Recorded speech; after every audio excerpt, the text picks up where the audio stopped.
Hello, this is a video for all Level 3 BTEC Performing Arts students, and it's all about setting SMART targets. So the reason why you need to know how to do this is because as part of each unit, you must track your progress and reflect and evaluate on the application and development of certain skills and techniques during workshops, during rehearsals, and your final performance. So you need to show that you can review and evaluate your development, as I said, at a really high level.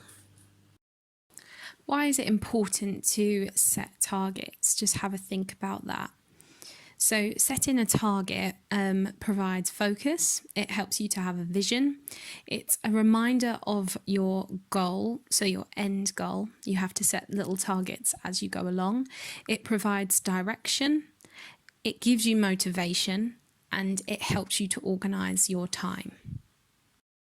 Every time you set yourself a target, you need to think about the following things. And this is really important if you want to get a distinction, because you must show that you are doing comprehensive target setting and that you are making improvements within your work. So S, specific. M, is it measurable? A, achievable, or we can also call it attainable. R is for realistic. It can also be classed as relevant as well. So is the target relevant and realistic? And T, time-based. So is it timely? Is it possible in the time that you have got? Okay, so these are 5 really important things that you must keep coming back to when you're setting yourself a target within your logbooks. S is for specific, so you need to be specific and clearly explain what you want to achieve. So as an example, I want to get stronger is quite non-specific. Do you want to improve your leg strength, your arm strength, your core strength?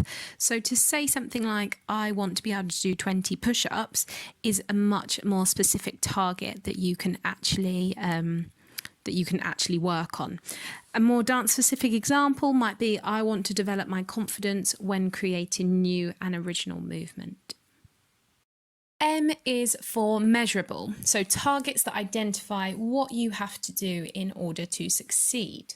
So I want to be able to run 800 metres faster is not measurable, so have a think about how we can make this sentence measurable. For example, I want to run 800 metres in 2.5 minutes.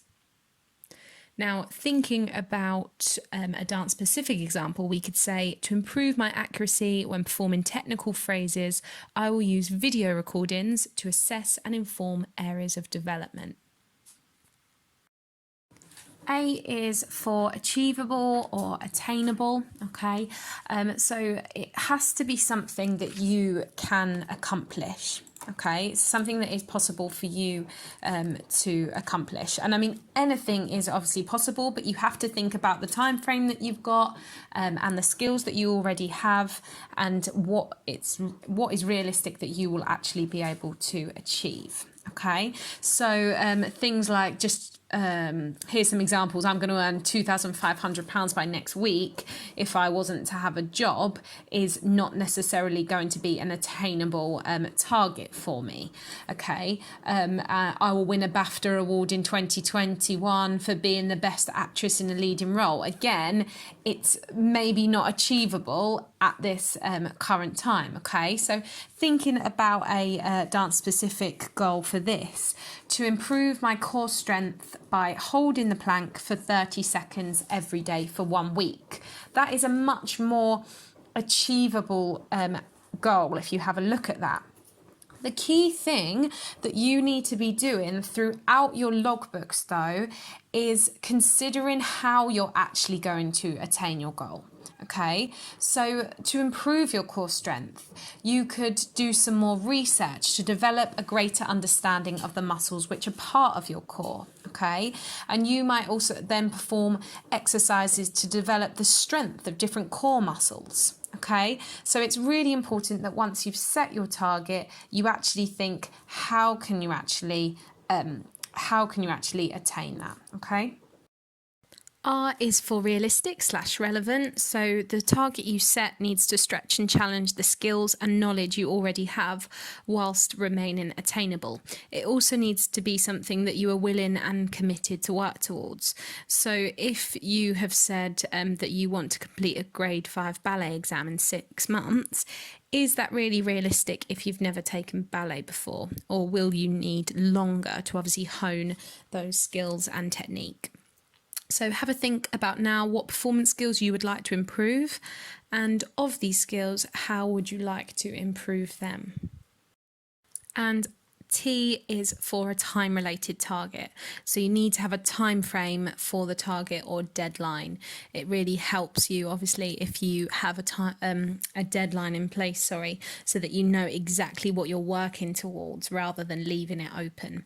And that really will help you to motivate your action. Here is an example of a really good target that you could set yourself. So I would like to improve my footwork in the jump sequence by pointing my toes and landing softly by working through the whole foot at all times. I will use video recordings of my footwork to self-assess and inform the improvements each lesson over a 4-week period. So here you can see that my target is specific. It's also measurable, it's attainable, achievable, realistic and relevant, and there is a time frame there as well. So I'm thinking about each lesson over a 4-week period. Okay, so please keep coming back to this video. Please keep really thinking when you set yourself a target, is it a SMART target? And also, if you are putting into your logbooks, which is a fantastic thing to do, that you're going to use video recordings to self-assess, we need to see that within your evidence. So there's no good you saying, I'm going to film myself doing this every day for a week if we don't see that evidence within your logs. Okay, so personalize this, try and make it as exciting as you can, and really try to develop your skills throughout each unit. I hope this has helped. Thank you.